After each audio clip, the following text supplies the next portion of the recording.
आप देख रहे हैं alpha defence. Alpha defence Hindi में आपका स्वागत है। आप हमें ज्वाइन कर सकते हैं सोशल मीडिया पर, फेसबुक, इंस्टाग्राम, ट्विटर और इंग्लिश व्यूअर्स हमें ज्वाइन कर सकते हैं अल्फा डिफेंस इंग्लिश पर। आइए शुरू करते हैं आज का वीडियो।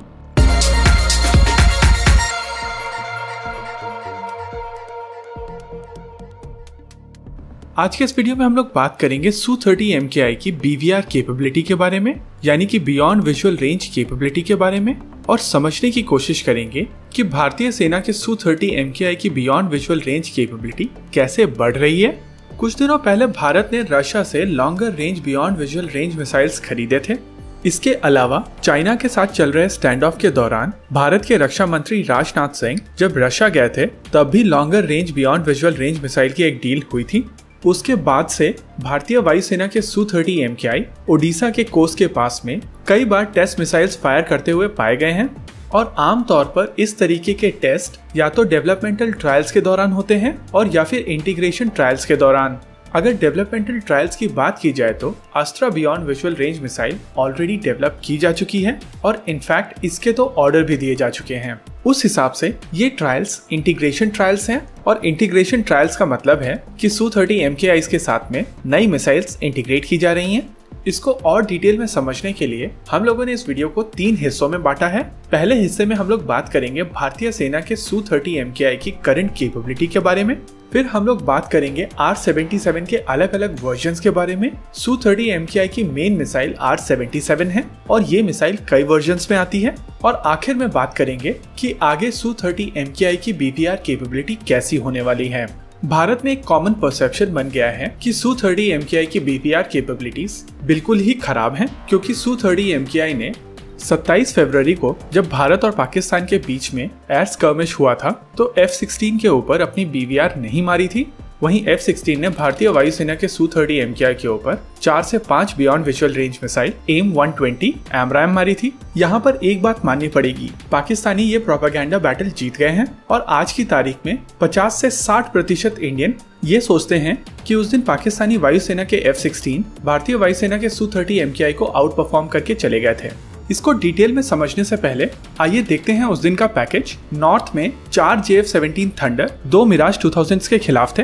ये एक डिसेप्शन पैकेज था। उसके नीचे 4 मिराज 5 और 3 का पैकेज था और साउथ में 8 F-16, 4 JF-17 थंडर और तकरीबन 4 मिराज 5 और 3 का पैकेज इन 2 Su-30 MKI के अगेंस्ट था।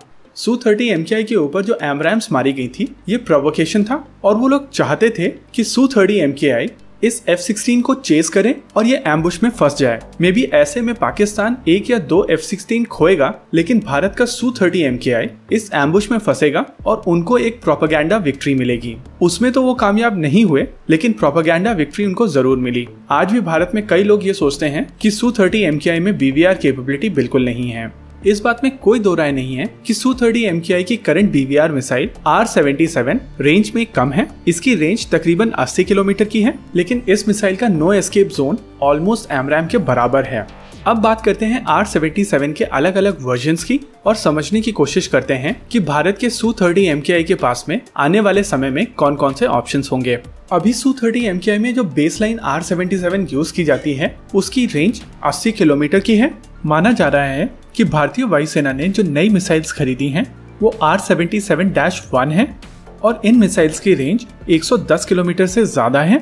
R-77 का एक वर्जन रैमजेट इंजन्स के साथ में है। इस वर्जन को कहा जाता है R-77PD और Meteor air to air missile की तरह ये मिसाइल भी एयर ब्रीदिंग इंजन्स के साथ में है, जिसकी वजह से इसकी रेंज बेसलाइन R-77 से काफी ज्यादा है। माना जाता है इसकी रेंज 160 किलोमीटर तक है। इनके अलावा इस मिसाइल के 2 वर्जन जो कि हैं K-77M और K-77ME, जिनको Su-57 के लिए बनाया जा रहा है। अभी ये मिसाइल अंडर डेवलपमेंट है। इन मिसाइल्स में एक्टिव एसा सीकर का प्रयोग किया जाएगा, जहां K-77M एक डुअल पल्स वाली मिसाइल होगी, वहीं K-77ME में मीटियोर की तरह रैमजेट इंजन का प्रयोग किया जाएगा। ओवरऑल BVR को लेकर Su-30 MKI का पोटेंशियल काफी ज्यादा है और ये जो नई मिसाइल इसमें ऐड की गई है यानी कि R-77-1, उससे इस फाइटर जेट की BVR कैपेबिलिटी काफी हद तक बढ़ गई है।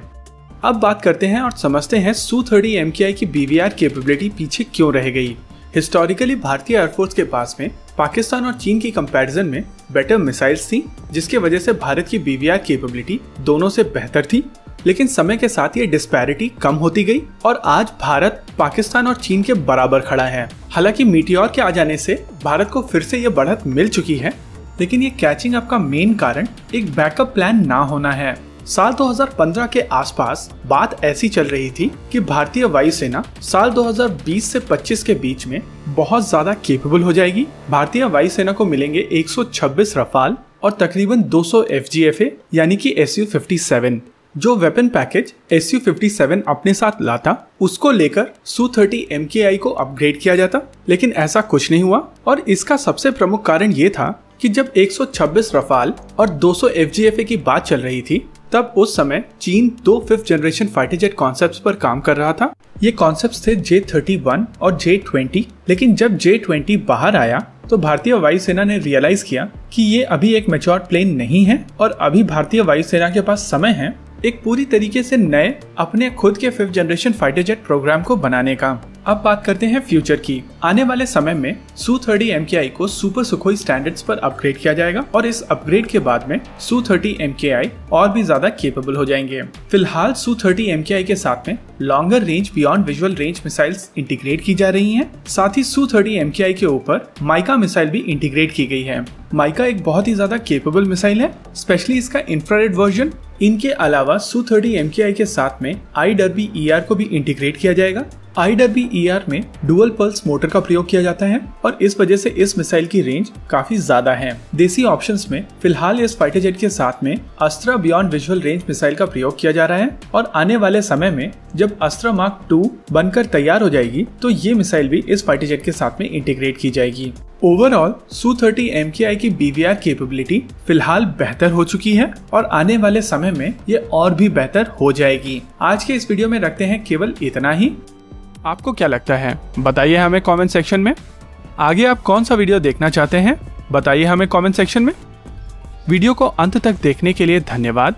अगर आपको वीडियो पसंद आया हो तो आप इसे अपने दोस्तों के साथ जरूर शेयर करें और अगर नहीं पसंद आया तो बताइए हमें कमेंट सेक्शन में आखिर क्यों। देखते रहिए अल्फा डिफेंस। धन्यवाद। जय हिंद।